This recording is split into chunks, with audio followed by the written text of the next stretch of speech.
के संविधान बदलने की बात करते हैं। अभी देखिए दिल्ली के अंदर जीत के आए तो बाबा साहेब भीमराव अंबेडकर का फोटो कहाँ चले गए हैं। तो ये सारी चीजें ये लोग बार बार दिखाते हैं, लेकिन उसके बाद भी दलित समाज के लोग नहीं समझते, वही आपस में फिर से बटेंगे, फिर ओबीसी अलग हो जाएंगे। ये हिंदू धर्मगुरु हैं रामभद्राचार्य जी, उन्होंने फिर से बयान दिया है कि आर्थिक आधार पे आरक्षण कर देना चाहिए, इससे जातिवाद खत्म हो जाएगा। कैसे जातिवाद खत्म हो जाएंगे? जातिवाद का कोई खत्म नहीं कर सकते, ना नेता लोग खत्म होने देते हैं। आर्थिक आधार पे आरक्षण देते नहीं, कुछ नहीं। आर्थिक आधार पे कैसे आरक्षण दे दीजिए, आप बताइए कितना हो सकता है? ये चीजें करेंगे ये लोग? ये नहीं हो सकते, और ना तो ये करना चाहते। रामभद्राचार्य वही है ना जिन्होंने ब्राह्मणों के बीच में ऊपर ऊंचा नीचा देख रहे थे, वो ही है। तो आप बताइए ब्राह्मणों के बीच में, जिसको ब्राह्मणों के बिना पूजा नहीं होता, ब्राह्मणों को इतना ऊंचा स्थान में बिठा रखा है, उसके बाद उस ब्राह्मणों को भी डिवाइड करते हैं। तो आप बताइए कि दलित समुदाय को कैसे वो करेंगे, आपस में बांटेंगे कि नहीं? तो ये सारी चीजें हमारे पास तमाम एग्जाम्पल आपको दिखाई दे रहे हैं कि बच्ची के साथ हाथरस में बेटी थी, दलित समुदाय की थी, रातों रात क्या करा, जला दिया। यही बीजेपी का सरकारी थे ना। उसके बाद आपने देखा कि अभी एक नर्स बेटी थी, ठीक है, उसकी प्राइवेट पार्ट में नमक डाला गया, ठीक है, और उसके बाद वो कह रहे हैं, अमित शाह जाके वहाँ बोलते थे कि नहीं स्कूटी लेकर महिला जा सकती है, लेकिन वही महिला के साथ क्या हुआ? उसके बाद उन्नाव में किस तरीके से हुआ, तमाम जो एग्जाम्पल है। और ज्यादा से ज्यादा जो रेप केस होते हैं, और ज्यादा से ज्यादा क्या करते हैं, खेत में मार के उनके खेत में वो कर देते हैं, छोड़ देते हैं। और जब पता चलता है, उनकी जाति पता करते हैं, तो क्या है, वो दलित समुदाय के लोग हैं। तो हम अगर धर्मों में उलझेंगे, हम अगर इससे खुश है कि किसी एक समुदाय की वो चूड़ी टाइट हो रहे, पेस टाइट हो रहे, अगर उसी में खुशी है तो उसी में खुश रहो भाई। तो आपको कोई अधिकार नहीं है, हमें सेफ्टी चाहिए, हमें कोई बोलने के अधिकार नहीं है। ठीक है, पत्थरबाजी हो रहे होने दो, फिर क्या दिक्कत है?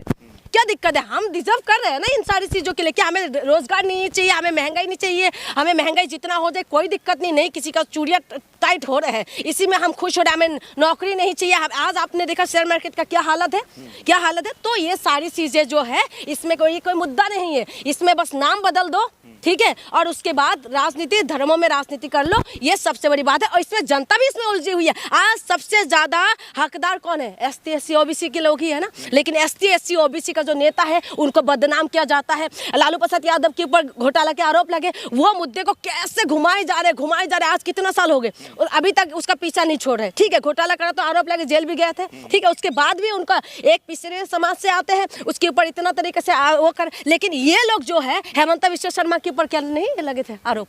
कहाँ गया? कहाँ गया? तो यही होता है, अगर पिछड़े समाज से कोई लोग आएंगे तो उनके ऊपर जो आरोप होगा, तो मीडिया, जो चाटुकार मीडिया है ना, उसको उछालेंगे, बहुत ज्यादा उछालेंगे। लेकिन जब दूसरे समुदाय के लोग होते हैं, उसके बाद क्या करते हैं ये लोग? उसको दबा देते हैं। आप खुद बताइए, फुलन देवी भी एक विभाजन है क्या?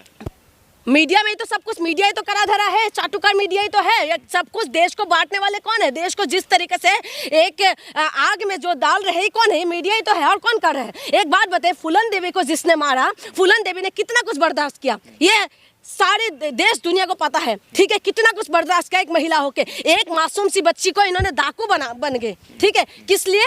समाज के अत्याचार की वजह से। लेकिन उसको जिसने मारा, उसको ये लोग हीरो बना दिया, ठीक है। ये हमारी समाज की, ये हमारी ऐसी देश के अंदर हम लोग रह रहे हैं। और जब ये सब चीज़ें खत्म नहीं होंगे, तो आप जितना भी ये छोटी की जोड़ लगा लो कि नहीं दलित समुदाय के लोगों को तो नहीं, जाति में नहीं, अब तो सब कुछ अच्छा हो गया, अब सब कुछ तो बढ़िया हो गया, ये कुछ नहीं होने वाला। आप खुद बताइए, धीरेन्द्र शास्त्री जो बोलते हैं ना, ये यही है जिन्होंने महिला को खाली प्लॉट बोलते हैं, ठीक है। धीरेन्द्र शास्त्री का तमाम तरीके के बयान आपने देखा, मोक्ष प्राप्त होने की किस तरीके से बोल रहे थे। यानी कि गरीब का जान का कोई कीमत नहीं है। गरीब कौन है? ज्यादातर लोग कौन है इस देश के अंदर? गरीब ST SC OBC के लोग सबसे ज्यादा गरीब है, ठीक है। और यही लोगों की